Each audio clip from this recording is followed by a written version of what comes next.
I'm Charlotte McLeod with the Investing News Network, and here today with me is Mark Yaxley, Managing Director at SWP. Thank you so much for joining me online today once again. Always great to see you. Hi, Charlotte. Nice to be with you again. Of course, and today's a very special day. You're joining us from an exciting location. So if you could start off by telling us where you are and what all we're seeing around you right now. Right. So I'm joining you from the Cayman Islands. I'm actually sitting inside of our precious metals vault that we own and operate down here. So what you're seeing around me and on the table here is physical gold and silver, a little bit of platinum and palladium as well. And this is what we offer our clients, basically. Great. Thank you for that. So I've been very excited for this interview. And when we were setting it up, we were talking about your 3 golden rules for buying physical bullion. I think that's a great place to start because you have products on hand that can help you illustrate each point for us. So the first one is gold has lower premiums and total spreads than the other metals. I wondered if you could explain that for us, because I think that some people might be surprised to hear that gold is, not at the top of the list when it comes to premiums. Right. And so these 3 golden rules, kind of like over my career, people have asked me literally hundreds of times, like, what should I buy? What's the best value? So I've kind of tried to boil it down. Now, they're only guidelines. They're not like hard rules that you absolutely have to follow. Just keep that in mind. But there are guidelines that, especially for newer investors, can get a good start with. So the first golden rule, like you said, is that gold has a lower premium above the spot price in percentage terms than silver or platinum or palladium. So basically what that means as an investor is that additional premium you're paying for these physical products is more cost effective for gold than the other metals on the table, the silver, the platinum, and palladium. So rule number 1 is if you're looking at this investment strictly from a cost savings point of view, gold will be your best value in terms of a metal. And it happens to be kind of the cornerstone of most precious metal portfolios anyway. So you want to get that one out of the way early if you're going to be buying metal. Okay, perfect. So number 2, bars have lower premiums and total spreads than coins. So to me, that sounds like bigger might provide better value. Is that true? Right. So yeah, one step at a time. You'll notice I have a lot of bars on the table, and most investors, when they get into this, even seasoned precious metal investors, they tend to gravitate towards coins like the Royal Canadian Maple Leaf, the U.S. Mint, gold and silver eagles. Very, very popular products. But again, when we're talking about premiums and the total spread over the lifetime of the investment, like what does it cost me to buy it? What am I going to get to sell it? Again, bars tend to be more cost effective. So like if you took, for example, a 1 ounce gold bar and a 1 ounce gold coin, they contain exactly the same amount of metal, and they're produced by the same refineries. Like the Royal Canadian Mint in Ottawa, for example, produces these 2, the Maple Leaf and actually this 1 ounce gold bar. So same producer, same amount of metal, but this gold bar on an ounce basis will cost you about $25, $30 less, 1%, 1.5% less than the gold Maple Leaf. So again, bars being more cost-effective option than coins. So if you're not really worried about what it looks like, you're going to save a few bucks by buying the bars.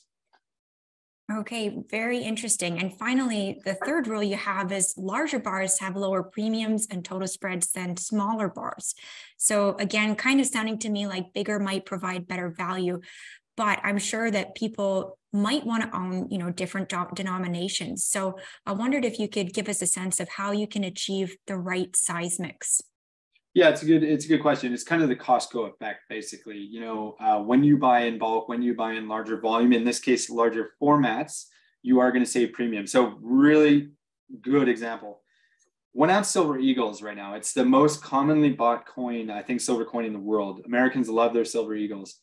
The premium on these, it's the highest I've ever seen in my entire career. Right now is about 60 or 70% above the spot price, which is so insane that I would never recommend to anyone to spend their money right now on silver eagles. But my point is, if you were buying 100 ounces of silver today, so it's about $2,000 US, $2,100 US dollars, you could buy 100 of these and pay, your 60 to 70% premium, or you could buy one 100 ounce bar and pay about 10% premium, maybe 8% premium. So you're like literally saving 50% on your investment on that single ounce of precious metals. It's a massive, massive savings for investors. So they need to be aware especially in a market like this is very, very hot, that larger, or you said bigger is better. And you can even go all the way up to these larger format bars like this 1,000-ounce silver bar, these 400-ounce gold bars. And if you're not in that size of market, there's all kinds of formats, kilos, 10-ounce bars. So there's a variety basically for whatever price point or investment point that you're entering at. Okay, I think this is all really helpful information for investors. It's great to have the visual. And so you mentioned the market is hot right now. We're speaking at a time when the gold price is up. We're around $1,770 per ounce the last time I checked. I wonder if you get more calls from people when gold is on the rise, or do you have people coming to you when the price is lower and there might be bargains? And unfortunately, we've touched on this before, Charlotte. Unfortunately, here in our Western culture, a lot of people tend to sell on the way down and buy on the way up. And we did see a lot of that, kind of before this rally that we're talking about right now started. A lot of people kind of gave up on silver. It was trading at $17, $18. And they're like, I'm out. I'm timed out. I've just, spent too much time waiting for silver. What they really should have been thinking about is adding to their stock to their investment portfolio at a lower price point. And now, only just a few weeks later, the price is, being up $4 or $5 per ounce, which is pretty significant. So unfortunately, people do tend to buy kind of at the wrong time and sell at the wrong time. They need to work on that trend a little bit. Yeah, we have talked about that before, and I bring it up again, hopefully to remind people and help them break that habit. Speaking about buying, so since we last spoke, we had a report from the World Gold Council come out talking about record central bank gold buying in the third quarter. And I think that echoed some trends that you spoke to us and that you just mentioned again here about how demand is there for gold, but it's coming from the East, not necessarily as much from the West. So I wondered if you had any thoughts that you would add now that we have this central bank angle also in the mix there. Yeah, it's interesting. I was doing a little bit of research before the call today to see where, in fact, that gold was flowing to, which central banks were purchasing. So number one this year has been Turkey. They've added about 31 tons of gold. Pakistan is added about 20 tons, I believe. Qatar is number 4, India number 3. So they've all been very heavy buyers of gold. I know for Turkey, it's an inflation issue. They're fighting 60% plus inflation in Turkey. And I assume for the other countries, the general trend here is that they're trying to strengthen their reserves. They're trying to strengthen their cash reserves, basically their currencies. So that seems to be the trend. We're not seeing, Canada has not added a single ounce. I saw some articles again this week, kind of calling out the Canadian government. Why are we one of the only central banks in the world that is not only not adding gold, we don't hold any gold? It's just in a period of time where Canada is fighting inflation, where our dollar has been sagging, we seem to be the odd ones out. But the point of the story is, central banks are buying aggressively, and I think they're just trying to strengthen their dollars and also their global strategic strength. I mean, this is a time where there's a lot of moving parts in the world with the war in Europe, and change of guard is kind of part of the discussion. The next superpowers, are they emerging from the East versus the West? And where do all these countries fall in that conversation? So really, really interesting to follow that trend. Yeah, and I like that you highlight what's going on in Canada. I would certainly love to see them start adding some gold there. So we've been talking a lot about gold, but as you mentioned, there's other metals out there. There's silver, there's platinum group metals. I think you told us in a previous interview, when you're building your portfolio, you want to look at 60% gold, 30% silver, 10% for the PGMs.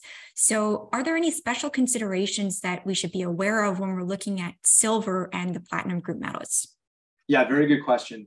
Two things come to mind. Silver, number one, a lot of people ask this, like, why should I own silver, or is silver a good buy? And they need to know the general trend. Silver will follow gold. If you look at like an overall long-term trend line, they tend to kind of follow each other, but you'll see periods of time where silver really breaks out either to the upside or the downside. It's more volatile, both in a good way and in a bad way. So in a bad market, silver's down more than gold. And in a good market, like we've seen recently, silver's outperforming gold. So that's why you want to have a component. We always say gold is the cornerstone of every precious metals portfolio. Silver is the trade. that's the one you have, that 20, 30%, maybe less, it's just a guideline, but that's the trade. In a good market, you're going to benefit from that, and you're going to want to sell it at a profit. Don't forget that. A lot of silver bugs tend to hold on to their silver. They don't sell when they make money. Something else to keep in mind, you mentioned platinum and palladium. I've got a couple of examples here. Like you've got this is a platinum maple leaf, and you've got a palladium bar from Pam Swiss. So don't forget these metals in your portfolio. You do want to have a couple of ounces in there. They're really tied to the auto industry, and you're starting to see some price appreciation for those metals. But one thing to keep in mind is the premiums on them are really, really quite large. So if you were going to go in one single metal, for example, you wouldn't necessarily make it platinum or palladium. You're going to be spending a lot on your premiums. But if you're just buying a few ounces here and there, it's good to have it in a well-balanced portfolio. Okay, and now a question that I'm really excited for. I wondered if you could share with us some of your most popular products or things that you think are great that people might tend to overlook. Yeah, so we touched on it earlier. One of the things that I love, I feel very good recommending to clients are 1 ounce gold bars. Like I said, they're produced by the same refineries as some of the best known coins in the world. They have the equal liquidity to those coins, meaning you can sell them. That's a misconception I hear a lot. People are like, well, I only buy coins because I can't sell the bar. I'm like, that is completely incorrect. You can sell a bar as easily as you can sell a coin. What they're referring to really, or what they've misunderstood, is that because they're paying a little bit less for this bar up front, when they go to sell it, they tend to also get a little bit less than they would for a coin. But if you look at the total spread, this is actually a favorable product to buy for the investor. So these are very popular, especially if you're entering with a $5,000 or $10,000 investment. You can afford, a few of these 1 ounce gold bars. Amongst larger investors, our best selling product, I would say, is the 1 kilo gold bars. This comes in at about $58,000 today. Very low premiums. This would be in the range of about 2% over spot. So remember earlier we said these are at like 60% over spot. They're all the way down to 2%. That's very, very close to the spot price. So it's a good value as a larger investment. You own a few of these, you can hang on to those forever, and you're doing yourself a favor.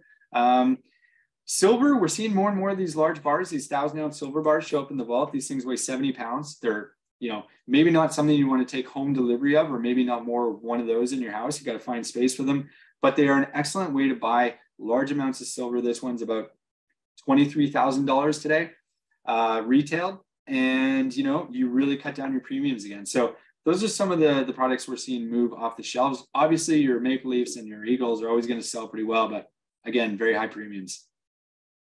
Okay, that's great to see. Thanks for going through those with us. So I think that we've made it through, for the most part, COVID times where we had supply chain delays. It was tough to get some products. What are wait times looking right now if you go to buy physical bullion products? Is there anything that is taking a particularly long time to get or is tricky to get?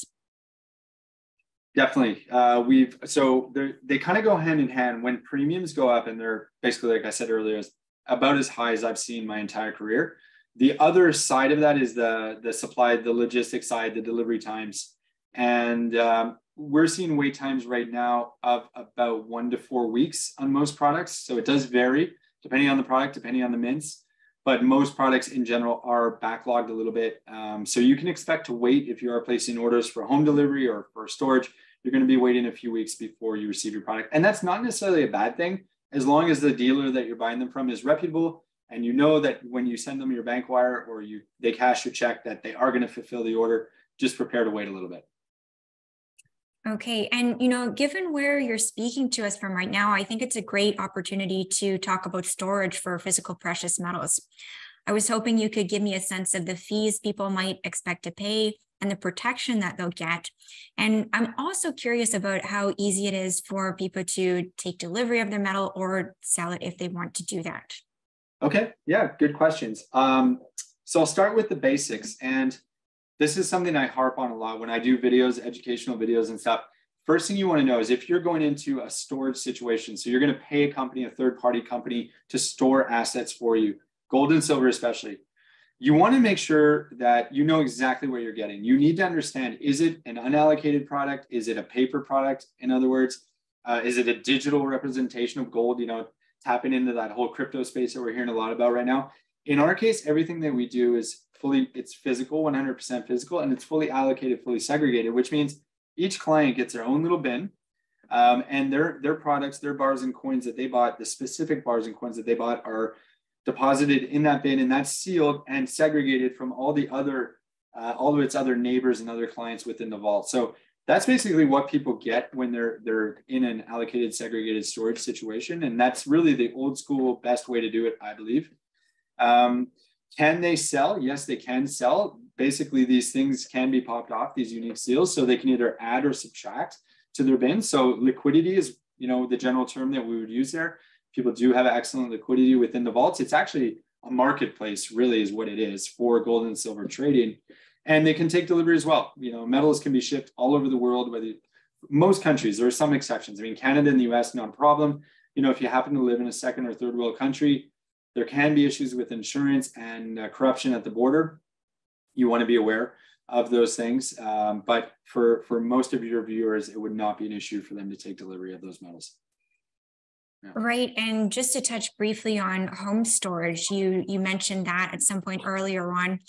When might people want to consider that? Would they maybe want to have some of it at home, some of it stored? What are considerations that people should take into account? Definitely. I mean, I'm a proponent of keeping some precious metals at home. You want to keep your money, close to home. Not if all your money is in the Cayman Islands or in another offshore jurisdiction, then, you will at one point want access to it. So either you're going to have to take delivery or you're going to have to sell it and take a bank wire, but you might need some money sooner than that. But the question becomes, how much do I need and how much is safe to keep at home? So my personal rule would be somewhere around $20,000. After that, I'm a little bit worried. My home insurance policy might not cover that those precious metals. Generally, they're not insurable in your home. And so those are things that people have to keep in mind. Obviously, the physical security of your neighborhood, where you live, is something that's really important in that whole discussion. And that's why places like this exist, because they're safe, really bunkers that are fully insured and set up specifically to keep people's metals safe. So things to keep in mind really would be the physical security of your home and your neighborhood. You don't want to tell anybody that you have it. If you are keeping precious metals at home, don't bring it up at the cocktail party on a Friday night, because you never know. It's usually those like friends and family kind of like inside jobs. That's, unfortunate. And your insurance, you're going to want to check with your insurance company if they will insure your metals at home if you're going to do that. Okay. Again, great tips. Thank you for that. So we know that we have Christmas, we have the holidays right around the corner, and I always love the suggestion to get kids things like coins for events like that. So I wondered if you had any suggestions for people who might be looking to get that kind of gift for a child or a grandchild, etc.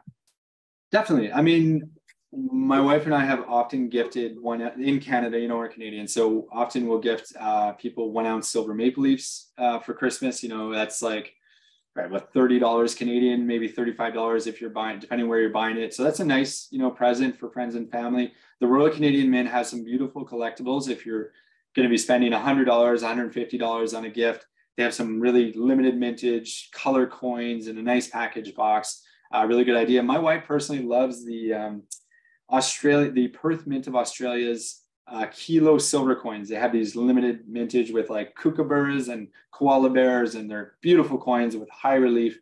Those are like $600-700 for a coin. So if she's good this year, she might go in. But anyways, there's a lot of nice options out there, and it's a great gift because it appreciates in value.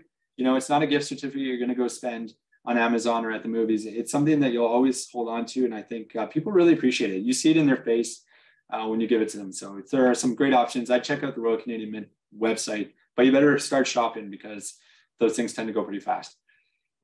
Yeah. Okay. That's another great tip. We should remember to get on that if we're going to do that. Okay. So this has been really great. As we're wrapping up, is there any final advice that you would share for investors who are considering starting to buy physical precious metals, adding to their collections? Anything final you would tell us? Yeah, so two things come to mind. Again, we talked a lot about premium, so I'm not going to beat that to death. But if you're adding to your collection or you're adding to your stack, really be premium sensitive right now because they are very, very high. So do a little bit of homework, look for the products where there's good value. We did the golden rules. That's a good place to start. The other thing you want to keep an eye on is the US dollar. as an investor, that's the first thing I look at every morning, the strength of the US dollar or the Dixie, because the US dollar and gold and silver have a negative correlation to one another. So when the US dollar is down, gold and silver up, vice versa. So the US dollar will continue to probably trend down. It seems to be on its way down back to its median. That should be good for gold and silver. So keep a close eye on the US dollar. Okay, perfect. Well, thank you so much for coming by to share all this information. As I keep saying, I was really looking forward to this interview, and it was great to have you as always. Always a pleasure, Charlotte. Take care. Thanks again. And I'm Charlotte McLeod with the Investing News Network, and this is Mark Yaxley with SWP.